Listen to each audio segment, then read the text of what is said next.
Pleas by the international community to keep American troops in Afghanistan beyond August 31st.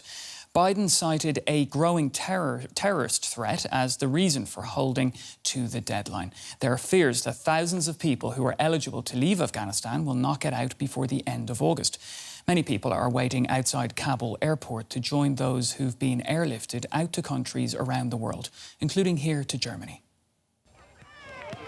These families have made it out. Here at an army base in Germany, they are some of the tens of thousands of people evacuated by international forces from Kabul airport in the last few days. The evacuations are being carried out in a broad cooperation. Of course, and I want to stress this, the US is leading them. Without the US, other nations couldn't continue the evacuations. We need to recognise that. The August 31st withdrawal set by US President Joe Biden is seen as a hard deadline by the Taliban. They have warned there will be consequences for any extension. Biden said the US was on track to meet the deadline, but is facing mounting criticism over the chaotic evacuation. Each day of operations brings added risk to our troops.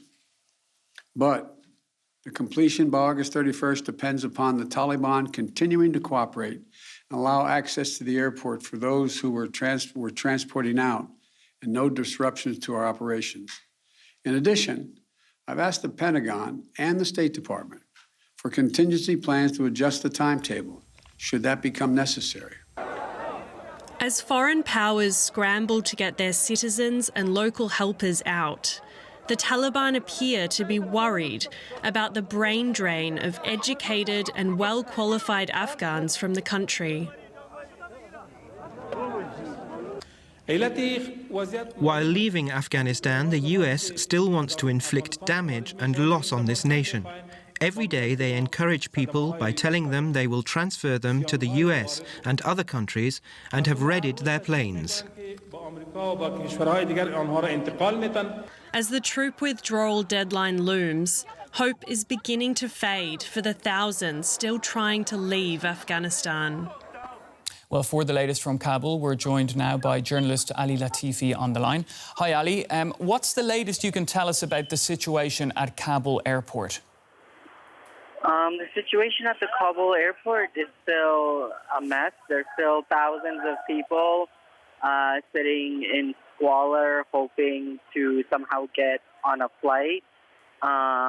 Sources are telling us that at this point, they're only taking people with foreign passports and U.S. green cards, and even people who have gotten visas will not be allowed on and will have to wait for commercial flights. So it's essentially just been a disaster through and through. All right, now the US and Germany say there's a growing risk of attacks by a group called ISIS-K. Now, could you tell us more about them and their relationship to the Taliban?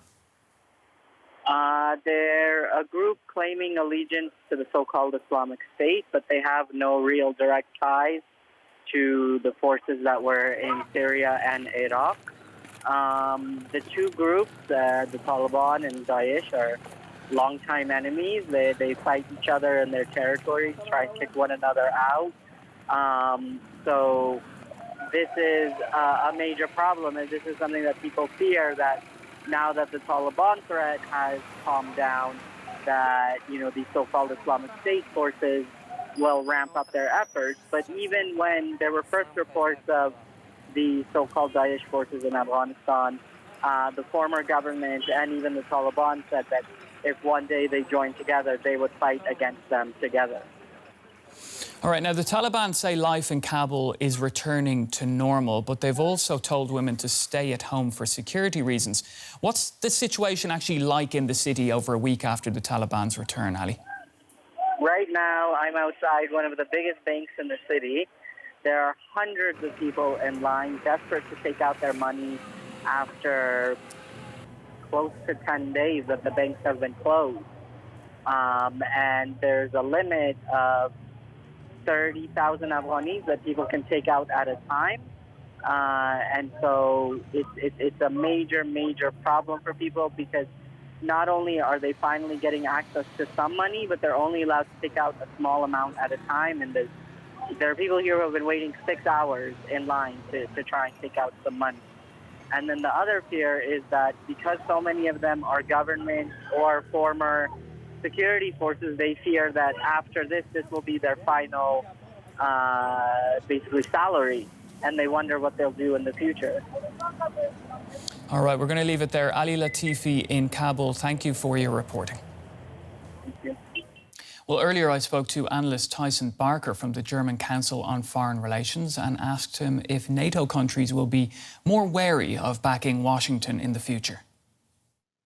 One of the key tenets of NATO and allied operations in the past 20 years and beyond has been in together, out together. And clearly, that principle is really under question and under strain in this operation. We see the desire of other NATO allies, because of the capacity questions, to spend more time protecting the Kabul airport in order to get their citizens and their allies, Afghan allies, out. And that is something that the U.S. is simply not willing to do, given the conditions set by the Taliban.